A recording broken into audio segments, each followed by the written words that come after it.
कहते हैं कुछ रातें ऐसी होती हैं जो कभी नहीं भूलती। न वो रोशनी, न वो सन्नाटा, न वो आवाज जो कानों में गूंजती रहती है। यह कहानी भी ऐसी ही एक रात की है। वो लड़का अजय शहर के सबसे पुराने इलाके में रहता था।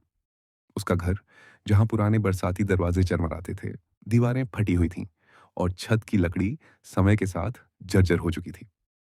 अजय अकेला रहता था। उस रात बारिश अपने चरम पर थी। बिजली की चमकें जैसे हर पल घर के कोनों में डर छोड़ रही थीं। अजय अपने कमरे में बैठा था, किताब पढ़ते हुए, लेकिन किताब पढ़ना मुश्किल हो रहा था। हर चमक के साथ उसके कानों में कुछ अजीब आवाज गूंजती, जैसे कोई धीरे-धीरे फुसफुसा रहा हो। पहली घटना, एक तेज बिजली की चमक के साथ उसने देखा, कमरे के कोने में एक साया खड़ा था। साया, लेकिन बिना रूप के, जैसे कोई वहां खड़ा होकर उसे देख रहा हो। अजय ने सोचा, शायद मेरी आंखों की चालबाजी है या थकान। लेकिन जब उसने पलटा, साया वहीं था, हर पल धीरे-धीरे करीब आता हुआ। दूसरी घटना, अजय अपने फ़ोन की लाइट चालू करता है, लेकिन बैटरी अचानक खत्म हो जाती है। फ़ोन की स्क्रीन अंधेरे में चमकती नहीं, वो आवाज़ फिर गूंजती है, तुम्हारा समय खत्म हो चुका है। अजय का दिल ज़ोर-ज़ोर से धड़कने लगता है। पसीना चेहरे पर है, लेकिन वो बाहर जाने की हिम्मत नहीं जुटा पा रहा। वो धीरे-धीरे अपने कमरे के बगल वाले दरवाजे की ओर बढ़ता है।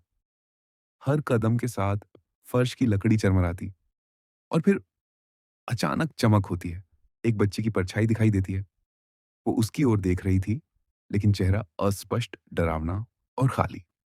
तीसरी घटना, अजय याद करता है कि उसकी दादी ने कभी कहा था, इस घर में कुछ बातें अधूरी रह गई हैं। जो अधूरा है, वो कभी शांति से नहीं सोता। अजय को समझ आता है, शायद ये वही अधूरी बातें हैं जो उसे परेशान कर रही हैं। वो बच्ची की परछाई के पास जाता है और अचानक कमरे की दीवार पर पुरानी तस्वीर दिखती है। तस्वीर में वही बच्ची है जो अब उसके सामने है और नीचे लिखा है, मेरे जाने के बाद कोई भी मुझे याद ना करे। अजय की सांसें तेज हो जाती हैं। उसने महसूस किया कि ये रात केवल डर की नहीं, बल्कि सच्चाई से भरी हुई थी। Middle buildup, slow suspense.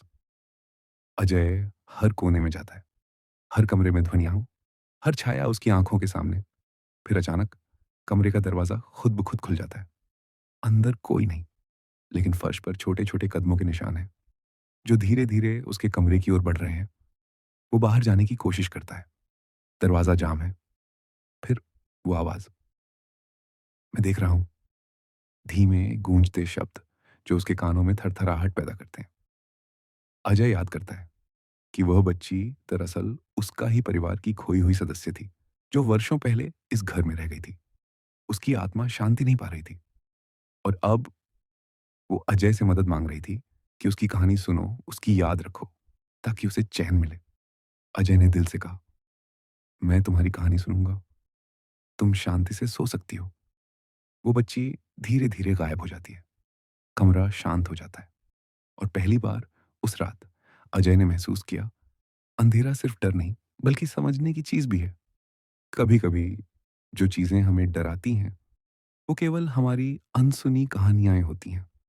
हम उन्हें पहचाने, उनसे डरे नहीं और उनकी कहानी सुने, तभी हम शांति पा सकते हैं।